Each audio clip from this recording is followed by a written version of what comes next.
3 ədəd burada implant qoymağı düşünürük. Bu dişi xilas eləyə bilərik, amma dəyərmi? Yox, dəyməz. Bunun üstündə iş uzun müddət getməyəcək. Arxa dişdə də 2 kök var. Bunları çıxardıb indi bura implantları yerləşdirəcəyik. Pasiyentin istəyinə uyğun olaraq İsrail implantı qoyacağıq. İmplant seçimində pasiyentlər sərbəstdir. Biz izah eləyirik, onlar da seçirlər. Qorxu var, həyəcan var? Yoxdur.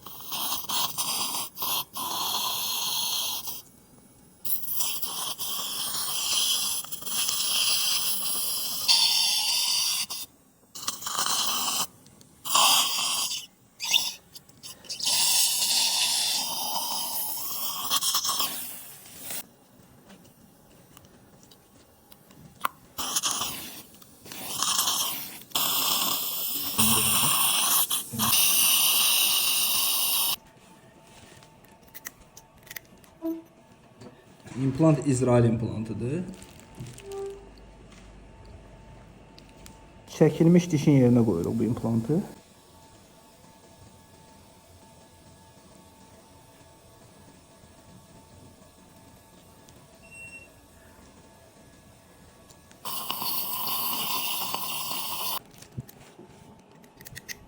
Yine de İsrail implantı.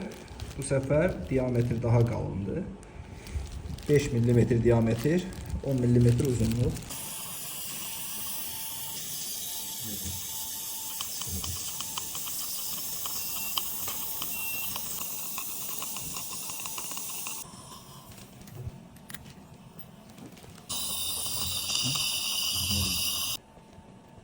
Dağları bağlayaq.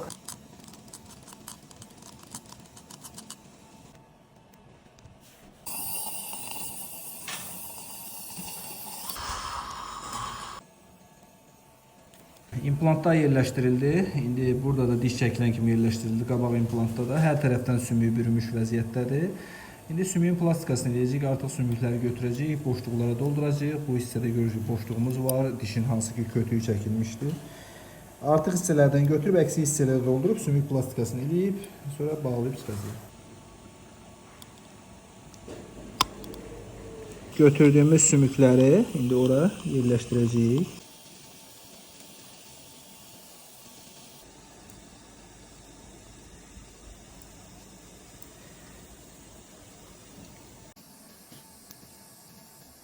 Üç implant yerləşdirdik.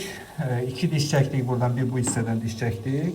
Buranı göstərsək, bir bu hissədən, bir də arxa tərəfdən diş çəkdik. Diş çəkməyinə baxmayaraq, böyük diametr olmağına baxmayaraq, biz oraya sümük də köçürdük.